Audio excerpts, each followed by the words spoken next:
اعوذ باللہ السمیع العلیم من الشیطان الرجیم بسم اللہ الرحمن الرحیم۔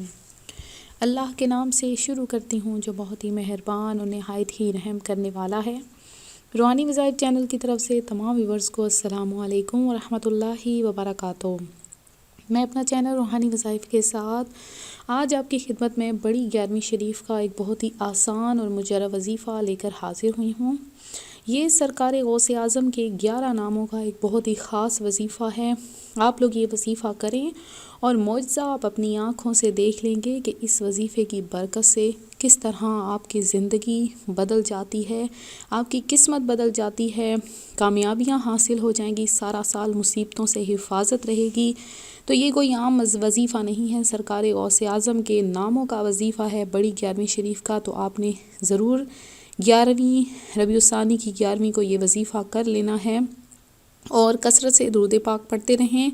نبی معظم رسول محترم سلطان ذی حشم سراپائے جود و کرم حبیب مکرم محبوب رب اکرم صلی اللہ علیہ وآلہ وسلم نے فرمایا، مسلمان جب تک مجھ پر درود پڑھتا رہتا ہے فرشتے اس پر رحمتیں بھیجتے رہتے ہیں۔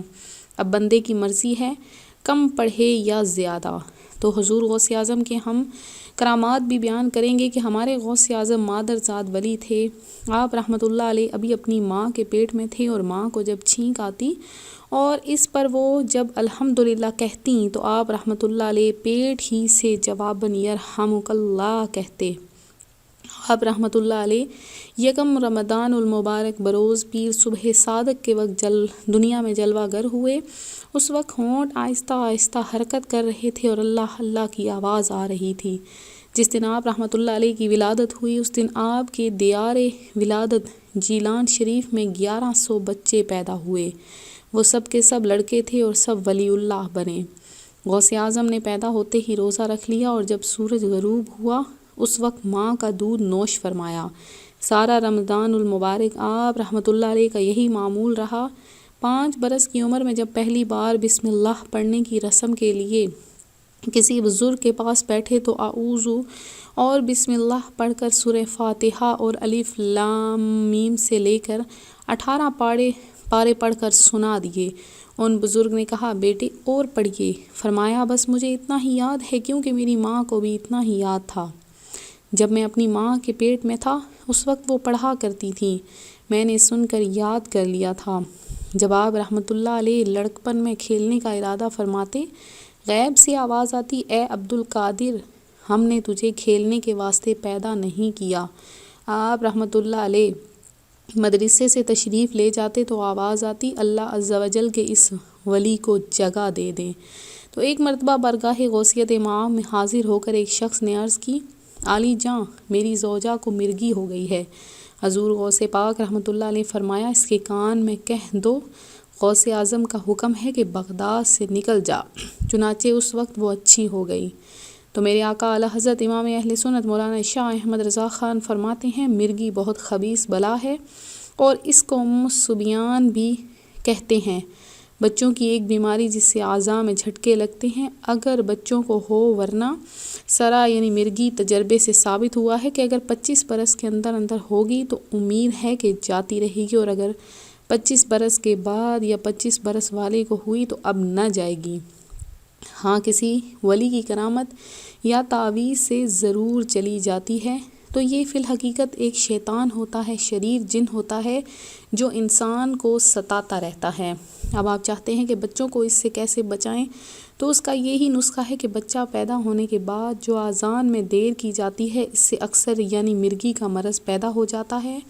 اور اگر بچہ پیدا ہونے کے بعد پہلا کام یہ کیا جائے کہ نہلا کر آذان و اقامت بچے کے کان میں کہہ دی جائے تو انشاءاللہ عز و جل عمر بھر مرگی سے محفوظ رہیں گے۔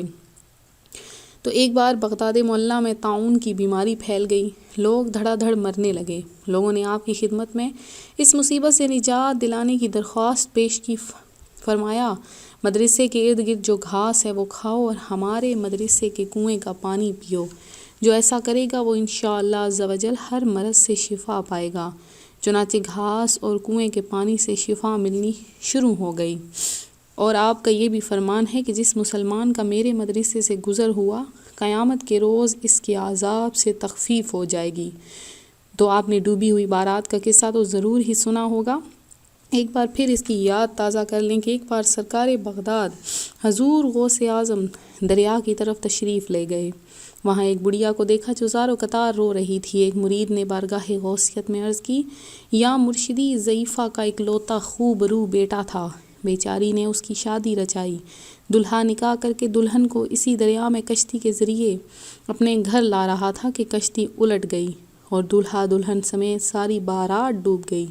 اس واقعے کو آج 12 برس گزر چکے ہیں، مگر ماں کا جگر ہے، بیچاری کا غم جاتا نہیں ہے۔ یہ روزانہ یہاں دریا پر آتی اور بارات کو نہ پا کر رو دھو کر چلی جاتی ہے۔ حضور غوث اعظم علیہ رحمۃ اللہ الاکرم کو اس ضعیفہ یعنی بڑھیا پر بڑا ترس آیا۔ آپ رحمۃ اللہ علیہ نے اللہ عز و جل کی بارگاہ میں دعا کے لیے ہاتھ اٹھا دیے۔ چند منٹ تک کچھ بھی ظہور نہ ہوا۔ بے تاب ہو کر بارگاہ الہی عز و جل میں عرض کی، یا اللہ عز و جل، اس قدر تاخیر کیوں؟ ارشاد ہوا ہے، میرے پیارے، یہ تاخیر خلاف تقدیر و تدبیر نہیں، ہم چاہتے ہیں تو ایک حکم کن سے تمام زمین و آسمان پیدا کر دیتے، مگر بمقتضائے حکمت چند دن میں پیدا کیے۔ بارات کو ڈوبے 12 سال بیت چکے ہیں، اب نہ وہ کشتی باقی رہی ہے نہ ہی اس کی کوئی سواری۔ تمام انسانوں کا گوشت وغیرہ بھی دریائی جانور کھا چکے ہیں۔ ریزے ریزے کو اجزاء جسم اکٹھا کروا کر دوبارہ زندگی کے مرحلے میں داخل کر دیا ہے۔ اب ان کی آمد کا وقت ہے۔ اب یہ کلام اختتام کو بھی نہ پہنچا تھا کہ یکایک وہ کشتی اپنے تمام تر ساز و سامان کے ساتھ ماں، دلہا، دلہن و باراتی سطح آب پر نمودار ہو گئی اور چند ہی لمحوں میں کنارے آ لگی۔ تمام باراتی سرکار بغداد رحمۃ اللہ علیہ سے دعائیں لے کر خوشی خوشی اپنے گھر پہنچے۔ اس کرامت کو سن کر بے شمار کفار نے آ کر سیدنا غوث اعظم علیہ رحمۃ اللہ الاکرم کے دست حق پرست پر اسلام قبول کر لیا۔ تو شاعر کہتا ہے کہ نکالا ہے پہلے تو ڈوبے ہوں کو، رب ڈوبتوں کو بچا غوث اعظم۔ تو ہمیں بھی حضور غوث اعظم کے وسیلے سے مانگنا چاہیے۔ حضور غوث اعظم کے وسیلے سے مانگی گئی کوئی دعا بھی رد نہیں ہوتی۔ دیکھیے، وسیلہ کیا چیز ہوتی ہے کہ جب انسان کسی منزل تک پہنچنا چاہتا ہے۔ آپ ایک چھت کی مثال لے لیں، چھت پر پہنچنے کے لیے ہمیں سیڑھیوں کی ضرورت ہوتی ہے۔